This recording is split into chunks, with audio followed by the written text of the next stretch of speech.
I am your friend, Dr. Charles Apoki. I want to just share with you what Nedu and the Honest Bunch, what their podcast did to me. I am not party to any present controversies happening there. I just want to share my own experience, and it is funny. Number one, I never knew them until that week. Number two, they thought I was living in Lagos, and then I was setting up in Ugili here to do an online broadcast when they said I should come to Lagos, and they paid for my flight to and from Lagos. They paid for my hotel accommodation. I paid for my food in the hotel. And when they said they wanted to make a refund, I told them that they couldn't pay me. They couldn't pay me for my time. It's not pride, it's just the truth.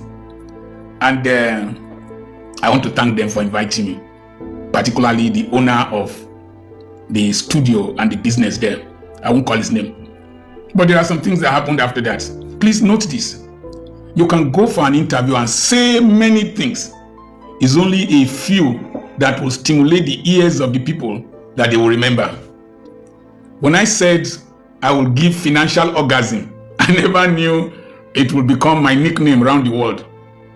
When I said I was the 2-minute man, I never knew it would become the slogan all over the world. So I was heading, today I can't hide. I was heading to Ghana to go and commission to give a lecture in the library. The place is called Where Beats and Books Meet. Very complex concept, run by one young Edo man, Lucky. Yes. So I was immigration, transiting through the immigrations in any country. Anything can happen. And somebody just saw the West African travel document and my yellow card. They won't allow this yellow card.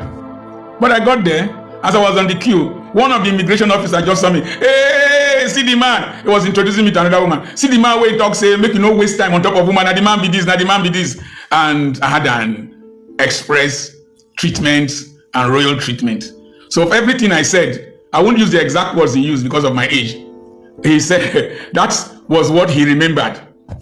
When I came back from Europe, I was flying from Abuja to Osubi, and one of the security ladies saw me. I started screaming, financial orgasm. I want financial orgasm. I want financial orgasm. I was me, usually a very shy man. I became much. Is it shayo or shaya? I became shayo or shaya. And it was very exciting and interesting. May God Almighty bless you, Dr. Charles Apoki. God will bless you. God Almighty will bless you, will give you long life and wisdom and prosperity. I've always respected you, but this particular thing you have done has stretched my respect for you, and God will bless you. In this country, I have seen that people forget all the good you do when you commit one bad. Good are washed away by one bad, but bad cannot be washed away by one good. In my very first video, and if you go back to that video, I insisted, deal with your issues with anybody, but don't demonize a platform because you don't like a face. One of the most beautiful things that has happened to this country is the Honest Bunch podcast. And I cannot lie, I am a deep fan of the Honest Bunch podcast. I am a celebrated fan of husband material. His praise, his wisdom, his abilities and capabilities, his questions, his introduction, his command of English is enough learning material for anybody that watch that show. And like as a media person myself, every day I learn watching on this Bond podcast. And the beautiful guests that have serenaded that shows consistently in their several episodes. We've had cloud chasers, we've had say that board, we've had the get talk, we've had people come up on the show. But we cannot also deny that some of the smartest Nigerians have been on that platform. Bovi, Basket Smart, Peter Obi, Showore, Deyanju, all of them, Stephen Akintayo, Lumide Emmanuel, Charles Apoki too, for example. It is not very easy for anybody to come and defend the platform at the time like this. You heard. Even if we have had, and I said it the other day, I said, yes, it's an entertainment situation. We are an entertainment country.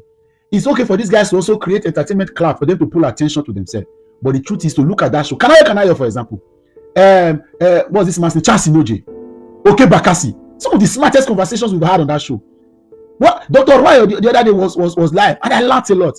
Even the guy that sat with D1 on this show, good show anyway, right? The guy, the former winner of Nigeria Idol, it was an amazing conversation. I could learn, I could look at it. I even used his own video to teach 1 or 2 persons the lesson that they should learn. But because somebody was offended, he tries to demonize all of the show. And every other time I've seen video of him, his anger is that the next guest coming. No, you don't do that. One error is not enough to wipe out all the goods these people have done. And I said, go and check, go to YouTube and go and check Honest Bunch podcast. There is no way everything done on that show would have been rubbish. There's no way. Even as very dark man himself, as a content creator, there are some content he has posted that I say, no, this is below the bar. You can't post something like this. It's not possible for you to have 100% perfection. But why do you want to close down the show? Some people are saying it's not enough that Nedu has let the show must go down. And then you are demonizing the show, the next guest going, the next guest. Because for whatever reason, you feel like putting down the show would rob your ego. God forbid. Honest Bunch podcast will not go down. But I don't know. Nedu has his issues. And whatever Nedu decides to do, if you ask me, Nedu has no reason leaving the show. Nedu brought the traction to the show. He had all the clout and influence. He brought it. But the show has been able to situate itself as one of the biggest conversation platforms on our media space. So give them their flowers. Of course, you can disagree. Let's remove sentiment and emotionality from all of the things we do. That's the way we farm people. And then we become... Some of my friends who are social crusader, they want to help the country. Oh, nonsense happening. But there are videos of Davido and all their favorite Burna Boy knocking or get there publicly everywhere. Nobody has called them to, because you are fanning the person. You know, you need to call and say this is bad. You are publicly creating ambience, noise around courtesan. Have you criticized him one day? But because you are his fan, anything he does is correct. Same way that following people should have some level of limitation. There should be boundaries. It's not everything you say I'm going to clap for. Call me a hater, but that's the truth. Not everything when you talk not right. Just when it's not every video. I don't know, one of the most beautiful things I see on my page is when people say you speak common sense sometimes, but this particular video not work. I appreciate that. I'm not ice cream, I'm not yogurt. I'm not supposed to like everything I do. Even me do not like some part of some character that I exhibit. I don't like myself when I'm in the toilet. Now me, they tell you so. I don't like myself when I'm eating. I don't like myself when I'm hungry. That is me. Oh, I don't like myself when I'm distressed. I don't like myself. So why do I expect you to love me 100%? It's not possible. I will say some things that you may not like. It makes the relationship move on. No marriage is 100% perfect. Why? I disagree with anybody, whether it's VDM or anybody that wants to demonize the Honest Bunch podcast for any reason. The next episode on Monday I will watch. In short, I will take pain to show that I publicize it more than necessary. Let's treat the issue and not be general. All this hasty generalization. You want to close down the show because they offended one person. It doesn't work like that. It doesn't work. You've offended people in this country. You've done a lot of things to people that did not work. People say forgive you and let it go. It's not Naira Marley that was publicly chided for bullying somebody that the person is dead and cut short the destiny, that is still releasing songs and people are dancing to everything. Everybody moved on. So move on from Honest Bunch podcast. Again, Dr. Charles Apoki have shown that you're a man I should respect, and I continue to respect you. You're a father indeed. God bless you, sir. God continue to keep you and grow you. Everybody should learn from this. 99 good. One back and cancel it. It is well.